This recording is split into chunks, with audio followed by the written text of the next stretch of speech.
हॉर्मुझ सामुद्रधुनीतील तणावाच्या पार्श्वभूमीवर अमेरिकेनं इराणी जहाजाला लक्ष्य केल्यानंतर चीननं या वादात उडी घेतली। अमेरिकेच्या या कृतीचा चीननं तीव्र शब्दात निषेध नोंदवला।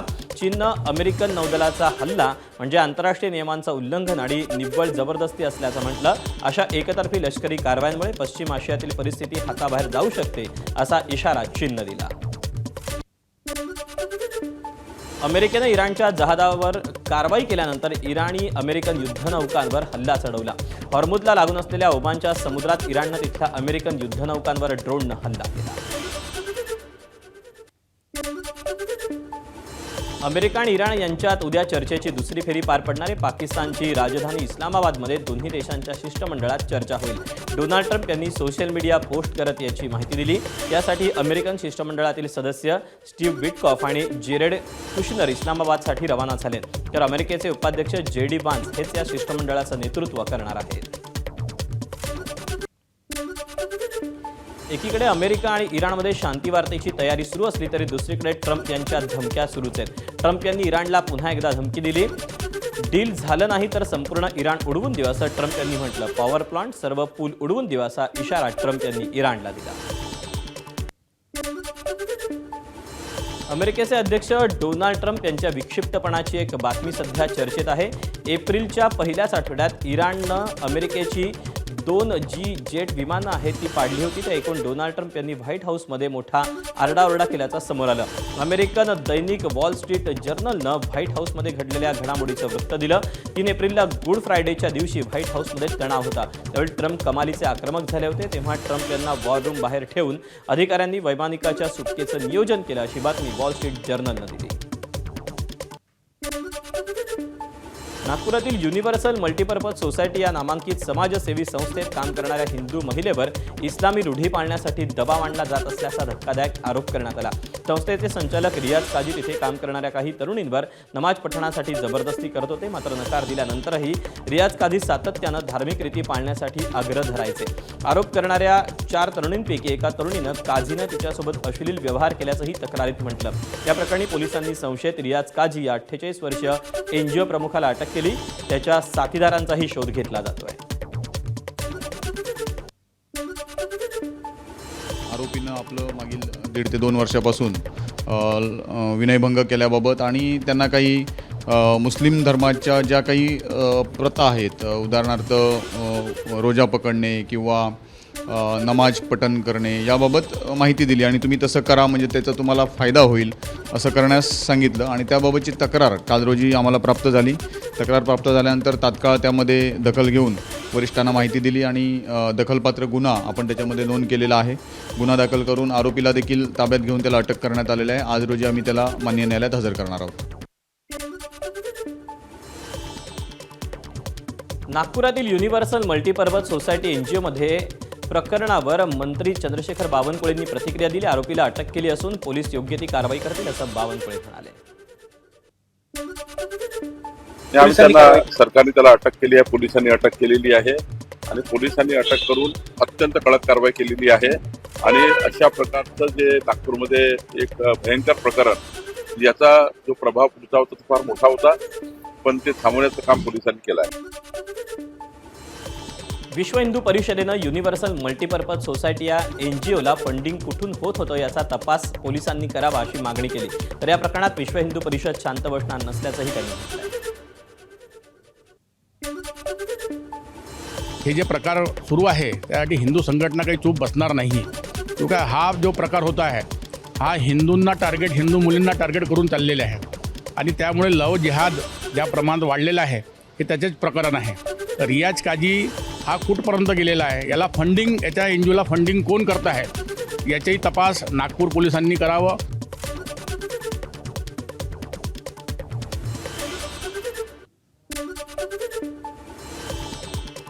नागपूरच्या मानकापूर पोलीस ठाण्यात दाखल झालेल्या गुन्ह्यासंदर्भात राज्य अल्पसंख्याक आयोग पोलिसांच्या संपूर्ण चौकशीनंतर आपली भूमिका मांडेल अशी माहिती आयोगाचे अध्यक्ष प्यारेखान यांनी दिली।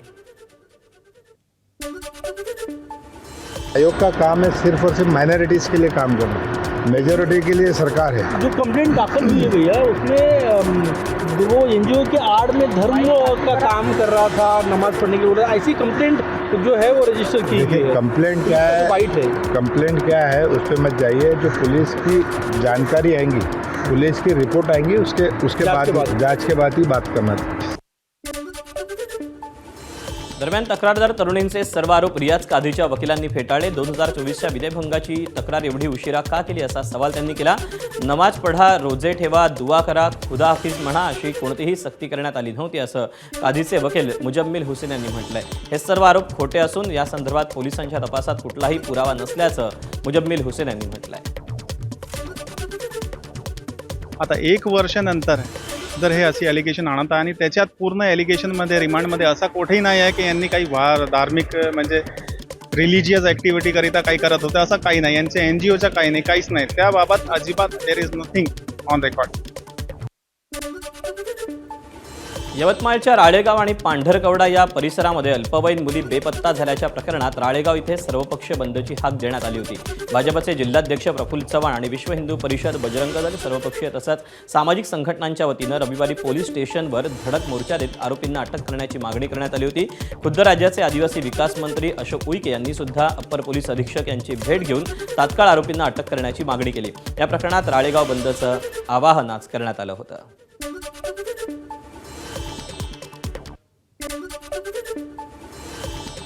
आदिवासी मुलींची परराज्यात विक्री करण्याचा आरोप असलेला आरोपी मजहर कुरेशीच्या वडिलांनी त्याच्याशी संबंध नसल्याचं स्पष्ट केलं. कुरेशी राहत असलेलं घर पाडल्यावर सर्व प्रकार आम्हाला समजला असं त्याच्या वडिलांचं म्हणणं आहे. तो आमच्यासोबत राहत नाही, तो असं काही करेल असं आम्हाला वाटलंही नव्हतं असं शरीफ खा कुरेशी यांचं म्हणणं आहे. त्यानं हिंदू मुलीची लग्न केल्याचं माहिती नसल्याचंही त्यांनी म्हटलं आहे. मला तर नाही वाटत आहे साहेब तो असं करू शकतो म्हणून, शक्यच नाही असं. पण आता तो कारण की घर सोडून कधी तो गेलाच नाही, तर मग याच्यावर कशी संशय करावं का बा आहे म्हणून. आणि आता मागेही काही असेल तर मग काही सांगता येत नाही सर. कारण त्याच्या पहिले ते त्याच्यावर 1 का 2 गुन्हे दाखल झालेले आहेत, त्याच्यावरून हा संशय होऊ शकते. पण असं करून म्हणून अशी गॅरंटी नाही सर, कारण की आमच्या याच्यात तसं झालंच नाही अजून. यवतमाळच्या राळेगाव येथील घटनेच्या निषेधार्थ बजरंग दलानं बस स्थानक चौकात टायर जाळून निषेध नोंदवला. आरोपीला कठोर शिक्षा व्हावी अशी मागणी आंदोलकांनी केली.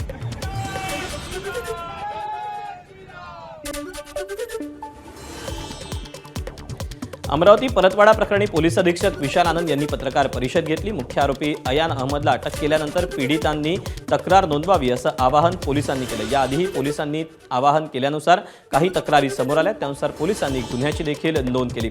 परंतु आणखी काही पीडित असतील त्यांनी पुढे यावं, तक्रारी नोंदवाव्यात असं आवाहन पोलिसांनी केलं. की एक मुली जे आहे ते रेकॉर्डवर येऊन त्यांची स्टेटमेंट जे आहे त्यांनी दिलेली आहे. तर आय अगेन रिक्वेस्ट इतर विक्टिम्सला की काइंडली तुम्ही पण समोर येऊन ऑन रेकॉर्ड जे काही तुम्हाला स्टेटमेंट द्यायची आहे तसं तुम्ही कृपया समोर येऊन स्टेटमेंट द्या. आणि ऑब्वियसली तुमची जे आयडेंटिटी आहे ते 100% गोपनीय ठेवणार आहे.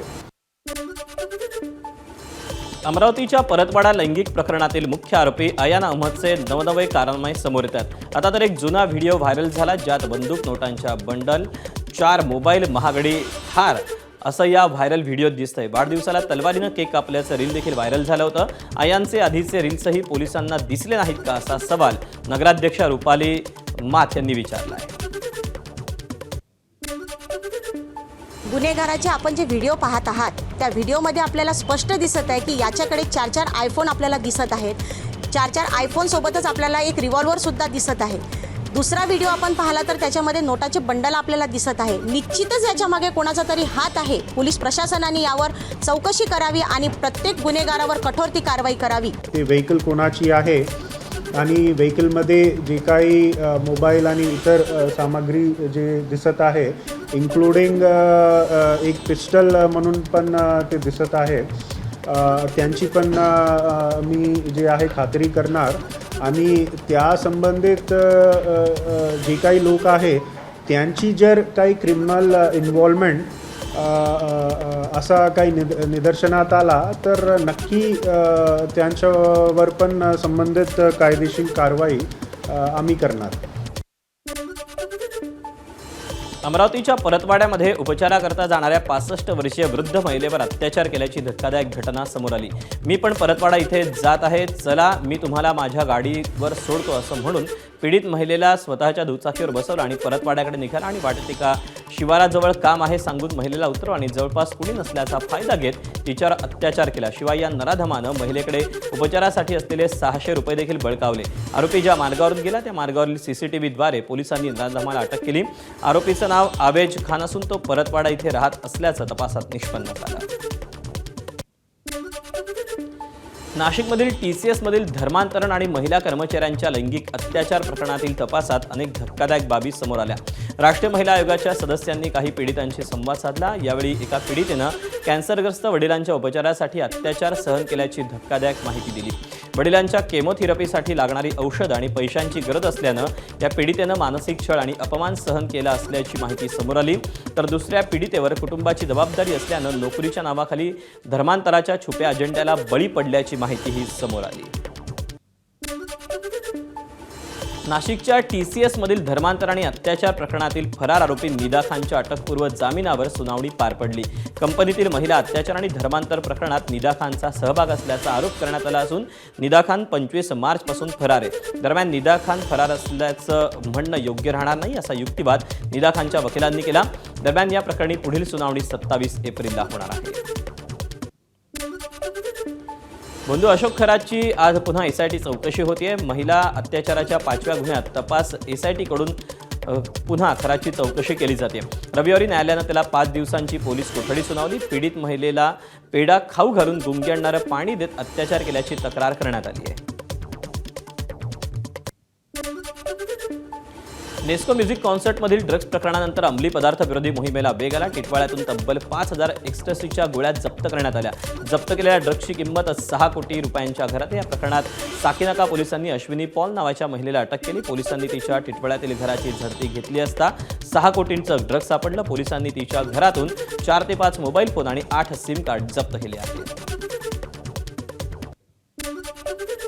टिटवाळ्यातून जप्त केलेल्या 5,000 एक्स्टसी गोळ्यांमधील काहींवर मर्सिडीज असा उल्लेख आहे. तर नेस्को प्रकरणी आरोपी विनीत गेरेलानीच्या घरातून जप्त केलेल्या एक्स्टसीच्या गोळ्यांवरही मर्सिडीज असा उल्लेख आहे. त्यामुळे या दोन्ही प्रकरणांचा काही संबंध आहे का असा देखील अंमली पदार्थ विरोधी कक्षाकडून तपास केला जातो आहे. आज मुख्यमंत्री देवेंद्र फडणवीसांनी पत्रकार परिषद घेऊन विरोधकांवर जोरदार टीका केली. महिला आरक्षण विधेयक संसदेत नामंजूर झाल्यानं मुख्यमंत्र्यांनी विरोधकांच्या भूमिकेवर आक्षेप घेत विरोधक महिलांविरोधी असल्याचं सांगितलं. यावेळी मुख्यमंत्री फडणवीसांनी महिला आरक्षण विधेयकावर चर्चेसाठी ओपन चॅलेंज दिलं. विरोधकांमधलं कोणीही आपल्याशी विधेयकावर चर्चा करावी असं थेट आव्हान मुख्यमंत्र्यांनी दिलं. मी तर आज त्यांना ओपन चॅलेंज देतो, ओपन चॅलेंज की माझ्या स्तरातल्या कुठल्याही त्यांच्या नेत्यांनी माझ्यासोबत महिला विधेयकाच्या संदर्भात ओपन डिबेट करावी. ओपन डिबेट की याच्यामध्ये काय चूक आहे, या पद्धतीत काय चूक आहे, याच्यावर ओपन डिबेट करावी. ते करणार नाहीत, करू शकत नाहीत. मुख्यमंत्र्यांचं चॅलेंज सुप्रिया सुळेंनी स्वीकारलं. आमच्यापैकी कोणीही डिबेटसाठी तयार असेल ते सांगतील ती तारीख आणि सांगतील त्या ठिकाणी आम्ही डिबेटसाठी जाऊ असं सुळे म्हणाल्या. त्यामुळे आता यावर मुख्यमंत्री काय प्रतिक्रिया देतात ते पाहावं लागेल. मैं बड़ी विनम्रता से कहना चाहती हूँ कि माननीय मुख्यमंत्री जी वो मेरे से ज़्यादा व्यस्त है. वो जहाँ कहेंगे मैं खुद पहुँच जाऊँगी और एक अच्छी चर्चा हो सकती है. जहाँ उनकी अगर कुछ गलतफहमियाँ हो भारत सरकार के बारे में तो मैं बड़ी विनम्रता से फैक्चुअल पोजीशन जो हुई है, जो पार्लियामेंट में हुआ है, जो भारतीय जनता पार्टी से मेरी भी बात हुई है, हमें क्या कहा गया, हमें क्या कहा गया और बिल में क्या आया, मैं बड़ी विनम्रता से दिल्ली की सारी बात माननीय मुख्यमंत्री से बड़ी विनम्रता से मैं उनको कभी भी कह सकती हूँ जब उनको टाइम हो. लोकसभेत महिला आरक्षण आणि मतदारसंघ फेररचना विधेयक नामंजूर झाल्याचे पडसाद मुंबई महापालिकेतही पाहायला मिळाले. सत्ताधारी काळे टी शर्ट, काळ्या फिती बांधून कामकाजात सहभागी झाले. तसंच निषेध म्हणून त्यांनी काळ्या रंगाचे वस्त्र परिधान केलं होतं. भाजपच्या सर्व नगरसेवकांनी काळे शर्ट परिधान करून महाविकास आघाडीचा निषेध केला, तर शिवसेनेच्या नगरसेवकांनीही काळ्या फिती बांधून विरोध दर्शवला. तर महापालिकेत सत्ताधाऱ्यांनी विरोध दर्शवल्यानं विरोधकांकडून भगवे कपडे परिधान करून उत्तर देण्यात आलं. महिलांना पूर्ण समर्थन मिळावं, त्यांना प्रतिनिधित्व मिळावं म्हणून या देशाचे पंतप्रधान आदरणीय श्री नरेंद्र मोदीजींनी या देशाच्या संसदेमध्ये नारी शक्ती वंदन विधेयक मांडलं होतं. आणि या विधेयकामुळे या देशाच्या विधिमंडळामध्ये विशेषतः विधानसभा आणि लोकसभेमध्ये 33% त्यांना आरक्षण मिळणार होतं. परंतु विरोधकांनी एकमत करून या विधेयकाला समर्थन द्यायच्याऐवजी त्याचा विरोध केला आणि हे विधेयक मंजूर होऊन दिलं नाही. केंद्र सरकारतर्फे मांडण्यात आलेलं नारी शक्ती वंदन 2026 विधेयक लोकसभेत विरोधी पक्षांनी नामंजूर केलं आणि त्याविरोधात विरोधी पक्षांच्या नेत्यांविरोधात मुंबईच्या जोगेश्वरी बेहराम बागमध्ये महिला आक्रमक झाल्या. मुस्लिम महिलांकडून राहुल गांधी विरोधात जोरदार घोषणाबाजी करण्यात आली. माजी खासदार संजय निरुपम यांच्या नेतृत्वात वर्सोवा विधानसभा तसंच विरोधी पक्षांच्या विरोधात निदर्शनं करण्यात आली. या आंदोलनामध्ये मोठ्या संख्येनं मुस्लिम महिला सहभागी झाल्या होत्या. मुंबईत मनपात निधी वाटपावरून असंतोषाचं वातावरण आहे आणि त्यातच आता निधी वाटपातल्या साटम फॅक्टरवरून खुद्द भाजपमध्येही अंतर्गत नाराजीचा सूर उमटतोय. भाजपमध्येही निधी वाटपात समतोल नाही असा आरोप करण्यात आला. मुंबई भाजप अध्यक्ष आणि आमदार अमित साटम यांच्या मतदारसंघातील नगरसेवकांवर निधीची खैरात करण्यात आली असा आरोप करण्यात आला. अमित साटम यांचे नातेवाईक रोहन राठोड यांना 9 कोटींचा निधी देण्यात आला. केवळ साटम यांच्या मतदारसंघात निधीची खैरात केल्यामुळे भाजपमध्ये नाराजीचा सूर उमटल्याची सूत्रांची माहिती आहे.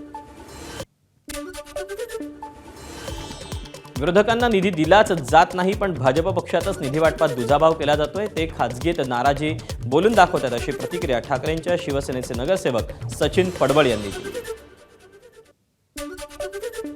नगरपालिकेच्या वतीनं जो अर्थसंकल्प जाहीर करण्यात आला आणि त्या अर्थसंकल्पामध्ये स्थायी समितीच्या वतीनं जे निधी वाटप प्रत्येक नगरसेवकाच्या मतदारसंघात करण्यात आलं, त्या निधी वाटपामध्ये सत्ताधारी पक्षांनी विरोधकांवर अन्याय केलेलाच आहे. कारण आमचे उद्धव बाळासाहेब ठाकरे या पक्षाचे 65 नगरसेवक असताना त्यांना प्रत्येकी फक्त 25 लाख रुपये निधी दिला आहे. या उलट सत्ताधारी पक्षांचे म्हणजे भारतीय जनता पक्षांच्या सभागृह नेत्यांच्या प्रभागामध्ये मात्र 20 करोडचा निधी दिलेला आहे. परंतु हा अन्याय फक्त विरोधकांवर झालेला नाही आहे, तर सत्ताधारी पक्षाच्या काही नगरसेवकांवर देखील झालेला आहे. कारण सभागृहामध्ये याची कुजबूज चालू आहे. अहिल्यानगरच्या राहुरी विधानसभा पोटनिवडणुकीतील भाजपचे उमेदवार अक्षय कर्डिले यांच्या प्रचारासाठी मुख्यमंत्री फडणवीसांची सभा होती. शरद पवारांच्या राष्ट्रवादीचे माजी मंत्री प्राजक्त तनपुरे हे नेमकी काय भूमिका घेतात याकडे सर्वांचं लक्ष लागले. या पोटनिवडणुकीत ते सक्रिय सहभागी राहिलेले नाहीत, कुणाचाही प्रचार केलेला नाही, कुणालाही पाठिंबा दिलेला नाही. दरम्यान एबीपी माझाशी बोलताना प्राजक्त तनपुरे यांनी आपण 20 एप्रिलला म्हणजे आपला निर्णय घेऊ असं म्हटलं होतं. त्यातच प्राजक्त तनपुरे मुख्यमंत्री देवेंद्र फडणवीस यांना भेटण्याची शक्यता वर्तवली जाते. बारामतीत राजकीय हालचालींना वेग आला. उपमुख्यमंत्री सुनेत्रा पवार आणि पार्थ पवार यांनी पदाधिकारी आणि नागरिकांची भेट घेत त्यांच्या समस्या जाणून घेतल्या. बारामतीतील सहयोग सोसायटी निवासस्थानी झालेल्या बैठकीत विविध मुद्द्यांवर सविस्तर चर्चा करण्यात आली. संवादातून अनेक प्रश्नांवर सकारात्मक प्रतिसाद देत पुढील कार्यवाही करण्याचे संकेतही देण्यात आले. बुलेटिनमध्ये आपल्या सगळ्यांचं पुन्हा एकदा स्वागत. बातमी नाशिकमधून. त्र्यंबकेश्वर विश्वस्त पुरुषोत्तम कडलक आणि गोटीराम बेहरे यांना पुन्हा 3 दिवसांची पोलीस कोठडी सुनावण्यात आली. कडलक यांच्या खात्यावर आर्थिक व्यवहाराच्या तपासासाठी ही वाढीव पोलीस कोठडी सुनावण्यात आली. 1,13,00,000 रुपयांची बँक खात्यावर एंट्री असल्यानं हे पैसे भाविकांकडून घेतले की आणखी कोणाकडून या संदर्भातला तपास हा केला जाणार आहे. यापूर्वी त्र्यंबकेश्वर मंदिर विश्वस्त पुरुषोत्तम कडलक आणि गोटीराम बेहरेला 7 दिवसांची पोलीस कोठडी सुनावण्यात आली होती. भारतीय हवामान विभागानं देशातील हवामानाबाबत अत्यंत चिंताजनक अंदाज वर्तवलाय. पुढील 4 ते 5 दिवस उत्तर पश्चिम मध्य आणि पूर्व भारतात तीव्र उष्णतेची लाट येण्याची शक्यता आहे. विशेष म्हणजे एका बाजूला कडक ऊन असतानाच दुसरीकडे अनेक राज्यांमध्ये वादळी पाऊस, विजांचा कडकडाट आणि गारपिटीचा इशारा देण्यात आलाय. महाराष्ट्र, मराठवाडा, विदर्भात वादळी वाऱ्यासह पावसाची शक्यता आहे. ताशी 30 ते 70 किलोमीटर वेगानं वारे वाहतील आणि अनेक ठिकाणी गारपीट होण्याचा अंदाज आहे. त्यामुळे नागरिकांनी खबरदारी घ्यावी असं आवाहन करण्यात आलेलं आहे.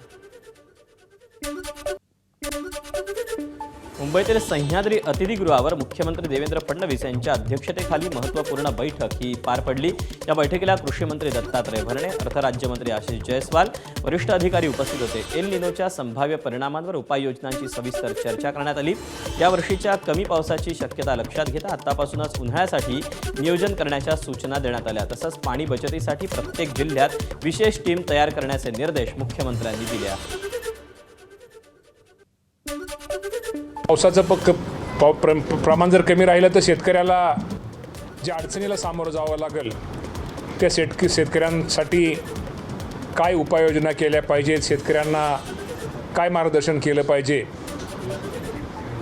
बियाण्याच्या बाबतीमध्ये असू द्या, पाण्याच्या बाबतीमध्ये असू द्या, खताच्या बाबतीमध्ये असू द्या, या बाबतीमध्ये शेतकऱ्यांना कुठली काळजी घेणं गरजेचं आहे त्या बाबतीमध्ये आज या कार्यशाळेमध्ये चर्चा झालेली आहे. धाराशिवच्या तुळजापूर तालुक्यात सावर गावाला दुसऱ्यांदा अवकाळी पावसाचा तडाखा बसला. काल झालेल्या या मुसळधार पावसामुळे सावर गावात आंब्याचं मोठं नुकसान झालं. बाजारात आंबे विक्रीसाठी नेण्यापूर्वीच गळती झाल्यानं नुकसान झालं. दरम्यान नुकसानग्रस्त भागांचे पंचनामे करून तात्काळ मदत द्यावी अशी मागणी शेतकऱ्यांनी केली आहे. धाराशिव जिल्ह्यात महिनाभरात सलग दुसऱ्यांदा अवकाळीचा तडाखा पाहायला मिळालाय आणि या अवकाळी पावसानं सर्वाधिक फटका बसलाय तो आंबा शेतीला, आंबा उत्पादक शेतकऱ्यांना. या अवकाळीमुळे पूर्णपणे आंब्याची गळ झालेली आहे. खरं तर हातातोंडाशी आलेला हा घास होता, मात्र ह्या अवकाळीच्या तडाख्यात आता तो पूर्णपणे हिरावला जातोय. ह्या आंब्याच्या झाडाखाली आपण पाहतोय की अक्षरशः आंब्याचा सडा पडलाय. काल कसा पाऊस झाला, किती काय काय नुकसान झालं? 3 वाजल्यापासून जे पाऊस होता काल, पूर्ण गारपीट, वारा सुसाट सुटलेला होता. त्यामुळं असं इतकं नुकसान झालं की आंबा आलेला हातातोंडाशी खाली पूर्ण पडला सगळं. किती आंबा होता आणि आता किती हाती लागेल? हाती काहीच नाही, आता पूर्ण सगळं झाडच पूर्ण रिकामं झालं. थोडंसं 5% राहिला आंबा आपला फक्त. आता बाकी सगळं गळाला खाली. काय भाव आहे चालू सध्या? 300 रुपये किलो आहे मार्केटमध्ये. आता काय पूर्ण सगळं गळाल्यामुळे आता काय आपल्या हातात तर काहीच येणार नाही. आंबा तर पाहतोय आपण की अक्षरशः भुईसपाट आहे, अक्षरशः सडा जमिनीवर आहे. आता गरज आहे हे जे पंचनामे करून या शेतकऱ्यांना तात्काळ मदतीची. अप्पासाहेब शेळके, एबीपी माझा, धाराशिव. सांगली जिल्ह्याला अवकाळी पावसासह गारपिटीचा मोठा तडाखा बसला. तासगाव, मिरज, खानापूर, वाळवा तालुक्यात वादळी वाऱ्यासह गारपीट झाली. शेतीचं मोठं नुकसान झालं. या नुकसानात केळी, आंबा, द्राक्ष आणि मिरची पिकांवर मोठा परिणाम झाला. यावर्षी आता अशी परिस्थिती आहे की ह्याच्यात माल येईल का नाही ह्याची अजिबात गॅरंटी नाही. आता जर बघितलं तर झाडावरती 100% नुकसान आहे. त्यामुळे पुढच्या वर्षी माल येईल का नाही ह्याची शाश्वती नाही. काल सायंकाळी 40 ते 50 मिनिटे इथं गारपीट झाली आणि पाऊस झाला. कमीत कमी 25 ते 30 mm पाऊस आणि 40 ते 45 मिनिटं कमीत कमी 20 mm ते 25 mmच्या आकाराच्या गारपीट झाली. त्याच्यामुळं बागेचं फार जवळजवळ 90% नुकसान झाले. द्राक्ष बागायतदारांच्या बाबतीमध्ये शासनाने आणि कृषी विभागाने स्वतंत्रपणे निर्णय घेण्याची आवश्यकता आहे आणि गारपिटीने झालेलं हे नुकसान मोठं आहे. त्याचा शासनाने सखोल विचार करूनच मदत दिली पाहिजे. नांदेडमध्ये रात्री झालेल्या वादळी वाऱ्याचा अवकाळी पावसाचा आंबा फळबागांना मोठा फटका बसला. वादळी वाऱ्यानं झाडाखाली आंब्यांचा अक्षरशः सडा पडला. त्यामुळे आंबा उत्पादक शेतकऱ्यांचं मोठं आर्थिक नुकसान झालं. या कच्च्या आंब्यांना बाजारात कवडीमोल किंमत मिळणार आहे. हाच आंबा अवघ्या 15 दिवसात पिकून बाजारात येणार होता. त्यातून शेतकऱ्यांना मोठं उत्पन्न मिळालं असतं, पण वादळी वाऱ्यानं शेतकऱ्यांचं स्वप्न धुळीला मिळवलं. 5 राज्यांच्या निवडणुका आणि पोटनिवडणुकांच्या पार्श्वभूमीवर केंद्रीय निवडणूक आयोगानं ड्राय डेची घोषणा केली. मतदानाच्या 48 तासांपूर्वी मद्यविक्री पूर्णपणे बंद राहणार असून हॉटेल, बार आणि क्लबमध्येही मद्यसेवेला बंदी असेल. तसंच 4 मे रोजी होणाऱ्या मतमोजणीच्या दिवशी ड्राय डे लागू राहील. नियमांचं उल्लंघन करणाऱ्यांवर कडक कारवाईचा इशारा देखील आयोगानं दिला आहे.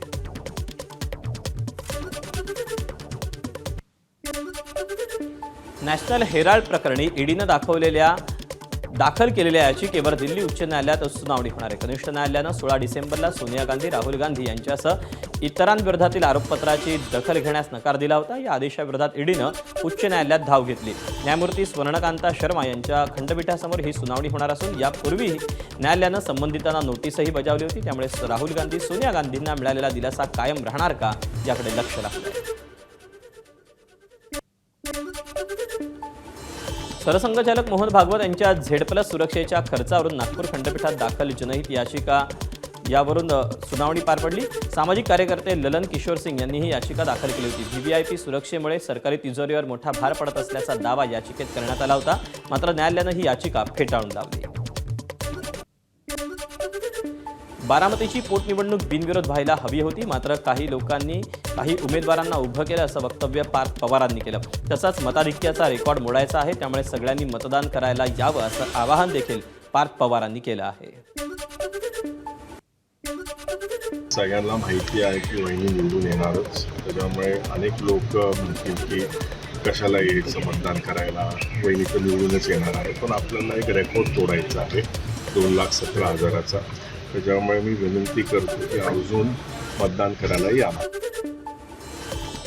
चंद्रपुरातील मुनगंटीवार जोरगेवार वादात प्रदेशाध्यक्षांनी हात टेकल्याची स्थिती. शुक्रवारी रवींद्र चव्हाण आणि किशोर जोरगेवारांमध्ये नागपुरात चर्चा झाली. तुमच्यातील वाद माझ्या आटोक्याबाहेरचा आहे असं चव्हाण म्हणाले, अशी सूत्रांची माहिती आहे. चंद्रपुरात निरीक्षक म्हणून जाण्यास कोणीही तयार नसल्याचं चव्हाण म्हणाले, अशी सूत्रांची माहिती आहे. माजी राज्यमंत्री मदन येवरेवारांनी निरीक्षक होण्यास नकार दिला होता, अशी सूत्रांची माहिती आहे. त्यामुळे चंद्रपुरातील निर्णय आता दिल्लीतूनच घेऊ असं चव्हाण म्हणाले. साताऱ्यातील राजकारण पुन्हा एकदा तापले. कोरेगावचे आमदार महेश शिंदे यांनी प्रथमच जाहीर प्रतिक्रिया देत शिवसेना आणि पालकमंत्री शंभूराज देसाई यांच्यावर जोरदार निशाणा साधला. उपमुख्यमंत्री एकनाथ शिंदे यांच्या सातारा दौऱ्यातील कार्यक्रमाला आपल्याला बोलावलंच नाही, फोनही आलेला नाही असा दावा महेश शिंदेंनी केला.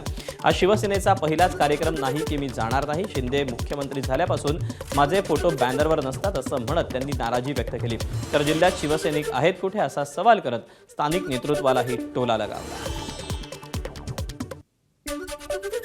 जिल्हा पातळीच्या कुठल्याही कार्यक्रमात माझे फोटो कधीच नाही आहेत आणि माझी पण अपेक्षा नाही आहे. माझ्या मतदारसंघापुरतं मी मर्यादित माणूस आहे आणि आज जर मला बोलवलं नाही आहे म्हणजे मला काय कोणाचा फोनही आलेला नाही आहे. आणि याच्यापूर्वी पण खूप असे कार्यक्रम झालेले आहेत आणि मी गेलो पण नाही तिकडे. असं एवढं कन्सिडर मला करणं इतपत काय एवढं मोठं काय घडणार नाही आहे. नाराज व्हायला शिवसैनिक खायचे फोटो एवढंच मला जिल्ह्यात. पहिली गोष्ट, जे नाराजी व्यक्त करतील त्यांना फक्त म्हणायचं की स्वतःचा गट निवडून आणला असता. शिवसेना आमदार महेश शिंदेंनी केलेल्या दाव्यावर साताऱ्याचे पालकमंत्री शंभूराज देसाईंची प्रतिक्रिया आली आहे. सगळ्यांनी पक्षशिस्त पाळली पाहिजे असं देसाई म्हणाले. तर सातारा कोणाला डावलून राजकारण केलं नाही असं वाटत नाही असं उदय सामंतांनी म्हटलंय.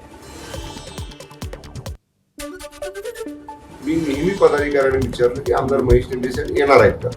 माझ्या कार्यालयाला विचारलं, आपण निरोप दिलेला आहे का. तर प्रत्येक वेळी त्यांना किंवा त्यांच्या कार्यालयाकडे पक्षाच्या बैठकांचे, पक्षाच्या कार्यक्रमांचे निरोप त्यांना दिलेले आहेत. ते दिले नाहीत असं म्हणत असतील तर ठीक आहे, ते म्हणतील तर रुजवात सुद्धा आम्ही करू. पण रुजवात करण्यासारखी ही गोष्ट नाही. पण मी नेहमी म्हणतो तसं पक्षाची शिस्त आपण पाळली पाहिजे.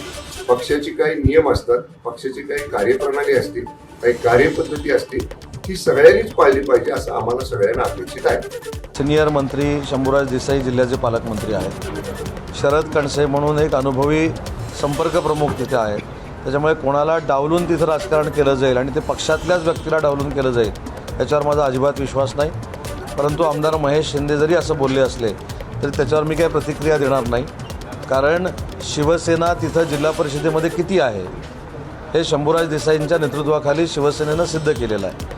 त्याच्यामुळे शिवसेना नाहीच आहे असं सांगणं कितपत योग्य आहे हे तुम्हाला देखील माहिती आहे आणि मला देखील माहिती आहे. त्याच्यामुळे त्यांच्या स्टेटमेंटवर मला काही स्टेटमेंट करायची नाही.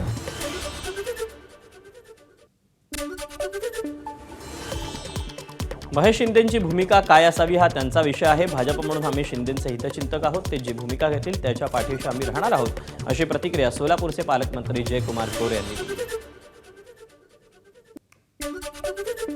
आता महेश शिंदेची भूमिका काय असावी हा त्यांचा अधिकार आहे, तो त्यांचा पक्षांतर्गत विषय आहे. भारतीय जनता पक्ष म्हणून महेश शिंदेचे हितचिंतक आम्ही आहोत. आमच्या सहकारी पक्षाचे आमदार आहेत, आमचे मित्र आहेत आणि तेव्हा ते जे भूमिका घेतील त्या भूमिकेच्या पाठीशी आम्ही ठामपणे उभे असू. विधान परिषदेच्या निवडणुकीच्या पार्श्वभूमीवर शिवसेनेत हालचालींना वेग आला. शिवसेनेकडून शहाजीबापू पाटील यांच्या नावासाठी पश्चिम महाराष्ट्रातील पदाधिकारी आणि शिवसैनिकांनी जोरदार आग्रह धरायला सुरुवात केली. शिंदे यांचे निकटवर्ती आणि पक्षाचे स्टार प्रचारक म्हणून ओळख असलेल्या बापूंनी विधानसभा पराभवानंतर स्थानिक स्वराज्य संस्थांमध्ये दमदार कामगिरी करत आपली ताकद दाखवली. सांगोल्यातील विकास कामं आणि पाणी प्रश्नाला गती देण्यासाठी त्यांना विधान परिषदेवर संधी द्यावी अशी मागणी कार्यकर्त्यांनी केली आहे.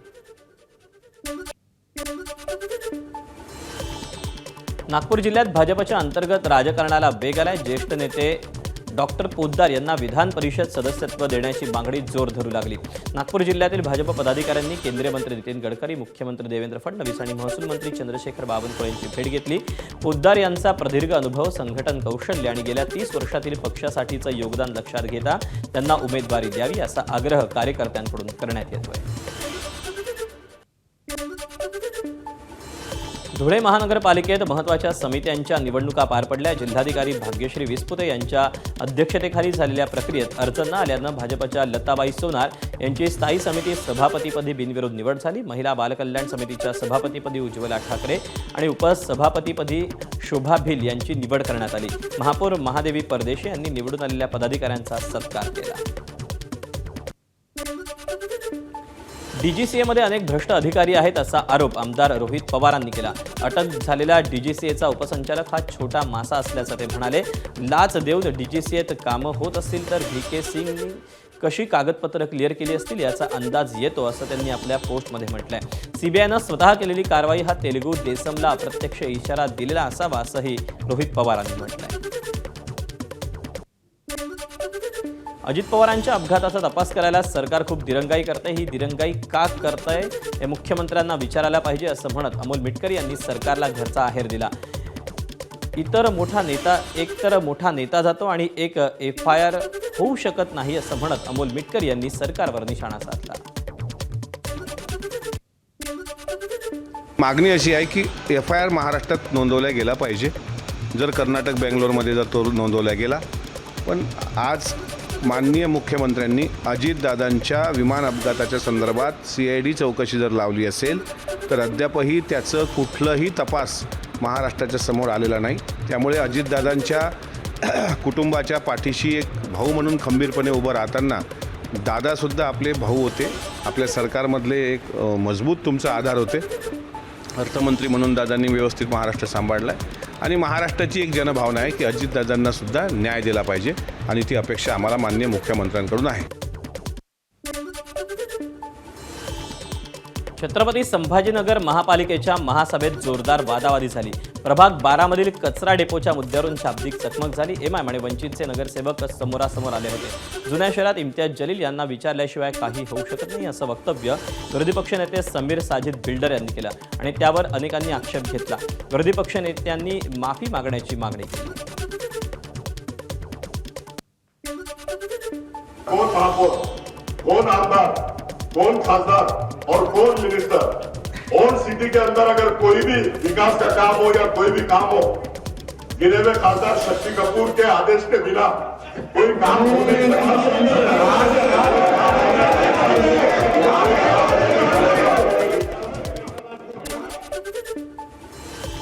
ठाणे महानगरपालिकेची महासभा तहकूब करण्यात आली. यावरून सत्तेत असणाऱ्या शिवसेना आणि भाजपमध्ये कलगीतुरा रंगला.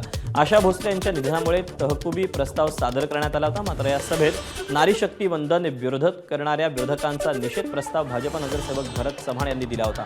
हा प्रस्ताव वाचून न दाखवल्यानं भाजप नगरसेवक आणि नगरसेविका सभागृहाबाहेर आक्रमक झाल्या. यावरून शिवसेनेचे नगरसेवक राजेश मोरे यांनी भाजप नगरसेवकांवर टीका केली. पण विरोधकांचा खरा चेहरा या निमित्ताने समोर आलेला आहे. कारण विरोधक फक्त महिलांबद्दल बोलतात, पण जेव्हा महिलांना खरंच काही महिलांसाठी करण्याची वेळ येते तेव्हा ते कसे पाठीशी जातात हे आपण सगळ्यांनीच बघितलं, पूर्ण देशाने बघितलं. आणि महिलांच्या स्वप्नांचा चक्काचूर करण्याचं काम हे विरोधी पक्षांनी केलेलं आहे. त्याचा आम्ही सगळेजण महिला म्हणून तर निषेध करतोच. आणि या निमित्ताने आम्ही वेगवेगळ्या पक्षातल्या महिलांना देखील भेटलो आणि त्यांचं देखील हेच म्हणणं होतं की अधिनियमाला आमचा पाठिंबा आहे, की जेणेकरून सत्तेमध्ये, प्रशासनाच्या कामकाजामध्ये महिलांचा टक्का वाढणार होता, महिलांचा सहभाग वाढणार होता. पण याला विरोध करून विरोधकांनी आपलं खरं रूप दाखवलेलं आहे, त्याचा आम्ही निषेध करतो.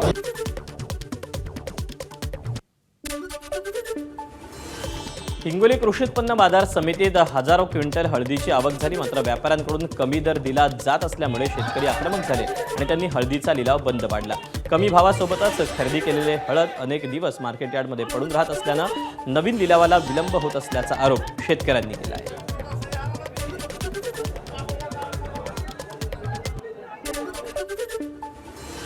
बीडचे जिल्हाधिकारी विवेक जॉन्सन यांनी निर्बंध लावूनही जिल्ह्यात अवैध पाणी उपसा सुरू असल्याचं समोर आलं. पाटोदा तालुक्यातील भायाळा साठवण तलावातून मोटार पंपाद्वारे मोठ्या प्रमाणात पाण्याचा उपसा होतोय. त्यामुळे पाणी टंचाईचं संकट निर्माण होण्याची शक्यता वर्तवली जाते. इथं जे अवैध पाणी उपसा आहे या तलावावर आपण आता लक्षात आलं बघितल्यावर अवैध शेतीसाठी उपसा चालू आहे, तो तात्काळ बंद करून पाणी आरक्षित करावा. पण हे शासन आता इतकं चालू आहे तरी शासन काय करतं हेच कळणार. पुढं भविष्यात पाण्याची टंचाई जर आली तर त्याला जबाबदार कोण राहील.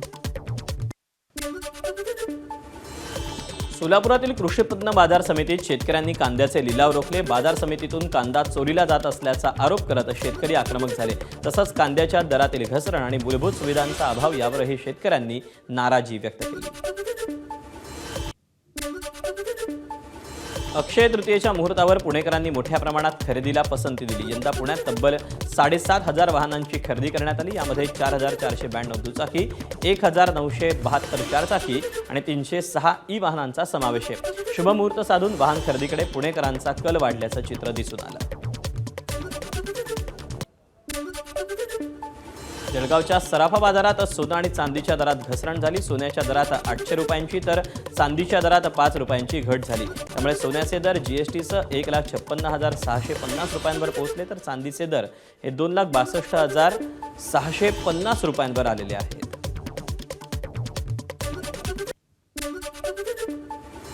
इंजिनिअरिंगचं शिक्षण घेणाऱ्या विद्यार्थ्यांसाठी दिलासादायक निर्णय घेण्यात आला. विद्यापीठाशी संलग्न मुंबई महापालिकेतील BE किंवा BTech अभ्यासक्रमातील विद्यार्थी 4 वर्षांचा कोर्स 3 वर्षांनंतर सोडत असले तरी त्यांना BSc टेक इंजिनिअरिंगची पदवी देण्यात येणार आहे.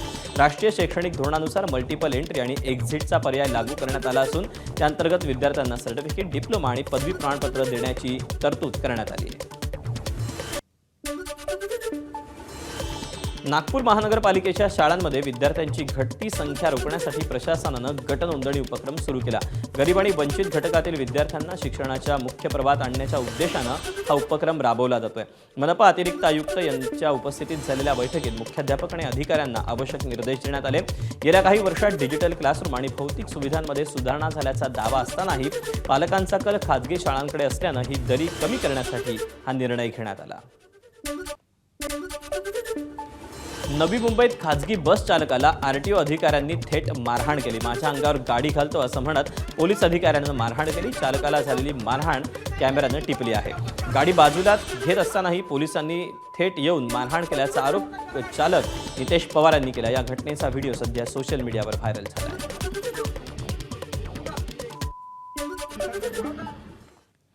एक महत्त्वाची अपडेट, रिलायन्स कम्युनिकेशन प्रकरणात CBIनं मोठी ॲक्शन घेतलेली आहे आणि अनिल अंबानी ग्रुपचे 2 वरिष्ठ अधिकाऱ्यांना अटक केली. कोट्यवधी रुपयांच्या बँक घोटाळ्याप्रकरणी CBIनं ही मोठी कारवाई केली आहे. D विश्वनाथ आणि अनिल काल्या यांना अटक करण्यात आल्याचं समजते. अटकेतील दोन्ही अधिकारी उच्च पदावर आर्थिक कामकाज हे पाहत होते. SBIच्या तक्रारीवर हा गुन्हा दाखल असल्याचं CBIकडून स्पष्ट करण्यात आलं. कंपनी आणि त्यातल्या अधिकाऱ्यांमुळे बँकेला 2,929 कोटी रुपयांचं नुकसान झालेलं आहे.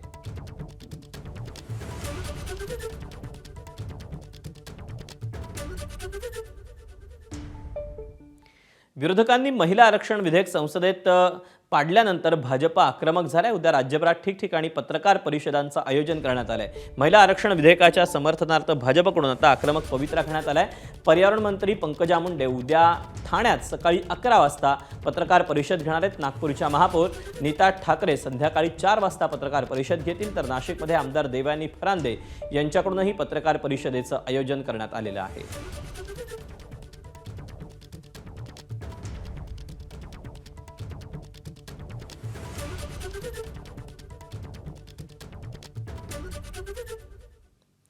आणि यानंतर बातम्यांचा पुन्हा एकदा सुपरफास्ट आढावा. सोलापूरच्या माढा तालुक्यातील भूताष्टे गावाजवळ एका बस चालकाला मारहाण करण्यात आली. पुढे जाण्यासाठी बाजू न दिल्याच्या रागातून ही मारहाण करण्यात आली. या घटनेत बस चालक गंभीर जखमी झाला असून त्याच्यावर माढा ग्रामीण रुग्णालयात उपचार सुरू आहेत. दरम्यान या प्रकरणाची माढा पोलीस ठाण्यात मारहाण करणाऱ्या 2 जणांवर गुन्हा दाखल करण्यात आला.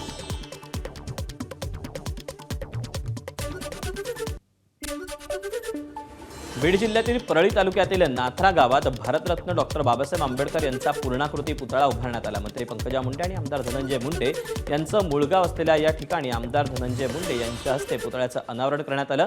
यावेळी त्यांनी सामाजिक न्याय विभागाचा मंत्री म्हणून काम करण्याची संधी मिळणं हे आपलं भाग्य असल्याची भावना व्यक्त केली. तसंच पुतळा आणि परिसराची स्वच्छता राखण्याबाबत ग्रामपंचायत प्रशासनाला आवश्यक सूचना दिल्या. ज्या विभागाची परमपूजनीय डॉक्टर बाबासाहेब आंबेडकरांनी स्वतः घोषणा केली, तो विभाग निर्माण केला, तो विभाग होता सामाजिक न्याय. आणि त्याच विभागाचं पहिल्यांदा आयुष्यात मला मंत्री होता आलं.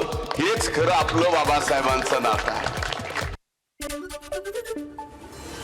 धुळ्याच्या साक्री तालुक्यातील पिंपळनेर शहरात मोकाट जनावरांचा प्रश्न गंभीर झाला. काल संध्याकाळी मुख्य बाजारपेठेत बैलांची झुंज झाली. यावेळी बैलांनी सेवानिवृत्त मंडल अधिकारी राजधर भोई यांच्यावर हल्ला केला. यात भोई गंभीर जखमी झाले असून त्यांच्यावर जवळच्या रुग्णालयात उपचार सुरू असल्याची माहिती आहे. गडचिरोलीच्या आल्लापल्ली वनविभागात मोठी कारवाई करण्यात आली. राज्य प्राणी शेकरूसह दुर्मिळ वन्यजीवांची शिकार करणाऱ्या 12 जणांना ताब्यात घेण्यात आलं. या कारवाईत वन्यजीवांचे अवयव आणि शिकारीचं साहित्यही जप्त करण्यात आलं. आल्लापल्ली वन परिक्षेत्रात वनविभागाच्या गस्ती पथकाला शिकारीसाठी काही जण जंगलात दबा धरून बसल्याची माहिती मिळाली होती. धुळे जिल्ह्यातील पिंपळनेर परिसरात आदिवासी शेतकऱ्यांच्या नावावर लाखो रुपयांचं बनावट कर्ज दाखवल्याच्या गंभीर प्रकरणी साक्री तालुक्यातील युनियन बँक शाखेतील बँक अधिकारी आणि खाजगी एजंट यांच्या संगनमतानं ही फसवणूक झाल्याचा आरोप शेतकऱ्यांनी केला. शेतकऱ्यांच्या माहितीशिवाय त्यांचा 7/12 उतार्यावर कर्जाचा बोजा टाकण्यात आला असून काही प्रकरणांमध्ये एका दिवशी 2दा कर्ज देखील दाखवण्यात आले. ही रक्कम शेतकऱ्यांच्या खात्यात न जाता थेट खाजगी एजन्सीकडे वळवल्याचा आरोप असून या संपूर्ण प्रकरणाची उच्चस्तरीय चौकशी करून दोषींवर कारवाईची मागणी होती. कोल्हापूर जिल्ह्यातील आजरा परिसरात भिंत कोसळून प्राध्यापिका आणि विद्यार्थिनीचा दुर्दैवी मृत्यू झाल्याची घटना घडली. एक जुनं घर जेसीबीच्या सहाय्यानं पाडलं जात असताना हा अपघात घडला. घराच्या बाजूनं चालक जात असताना अचानक भिंत कोसळल्यानं दोघेही तिच्याखाली दबले गेले. या दुर्घटनेत आजरा महाविद्यालयाच्या शिक्षिका ज्योती नितीन कुंभार आणि आजरा हायस्कूलची विद्यार्थिनी वैष्णवी भोसले या जागीच ठार झाल्या असून परिसरात हळहळ व्यक्त होते.